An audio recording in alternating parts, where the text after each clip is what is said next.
Hi friends, welcome to my channel. Today venpongal எப்படி போடுறது பார்க்கலாம் வாங்க. அதுக்கு முதல்ல குக்கரை ஹீட் பண்ணி எடுத்துக்கோங்க. குக்கரை ஹீட் பண்ணின்னு 2 டேபிள் ஸ்பூன் நெய் போட்டுக்கோங்க. நெய் நல்லா காஞ்சதும் 4-5 முந்திரி பருப்பு போட்டுக்கோங்க.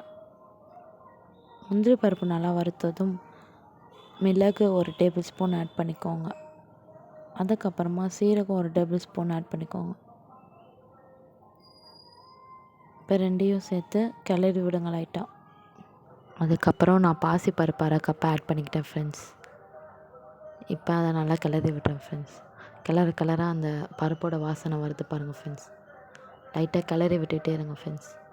அதுக்கப்புறமா அரிசி 1 உலக்கு எடுத்துக்கிட்டேன் ஃப்ரெண்ட்ஸ். உங்கள் ஃபேமிலிக்கு எவ்வளோ தேவையோ அவ்வளோ எடுத்துக்கோங்க ஃப்ரெண்ட்ஸ். இப்போ நல்லா நான் அதை அலசிக்கிறேன் ஃப்ரெண்ட்ஸ்.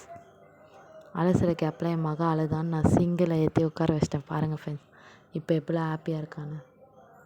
இப்போ நம்ம அரிசி அளந்த அதே உலக்கில் 2 உலக்கு தண்ணி ஊற்றிக்கிறோம் ஃப்ரெண்ட்ஸ்.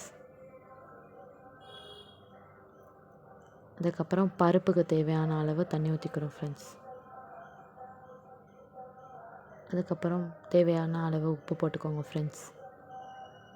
இப்போ நல்லா கொதி வர்ற வரைக்கும் வெயிட் பண்ணுங்கள் ஃப்ரெண்ட்ஸ். நல்லா கொதி வந்தோடனே இப்படி தான் ஃப்ரெண்ட்ஸ் இருக்கும். இந்த ஸ்டேஜில் நம்ம ஊற வச்சிருந்த பச்சரிசியை ஆட் பண்ணிக்கலாம் ஃப்ரெண்ட்ஸ். இப்போ நல்லா மிக்ஸ் பண்ணி விடுங்க ஃப்ரெண்ட்ஸ். அதுக்கப்புறமா நம்ம குக்கரை க்ளோஸ் பண்ணிக்கலாம். அதுக்கப்புறம் கேஸ் வந்தோடனே வெயிட் போடுங்க ஃப்ரெண்ட்ஸ். வெயிட் போட்டதுக்கப்புறம் 3 விசில் விடுங்க ஃப்ரெண்ட்ஸ்.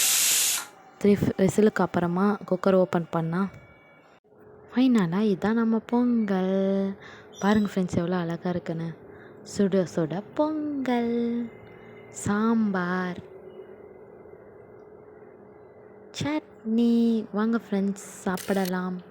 இந்த வீடியோ பிடிச்சிருந்தால் லைக் பண்ணுங்கள், ஷேர் பண்ணுங்கள், கமெண்ட் பண்ணுங்கள், மறக்காமல் சப்ஸ்கிரைப் பண்ணுங்கள். தேங்க்யூ ஃபார் வாட்சிங். பாய் பாய்.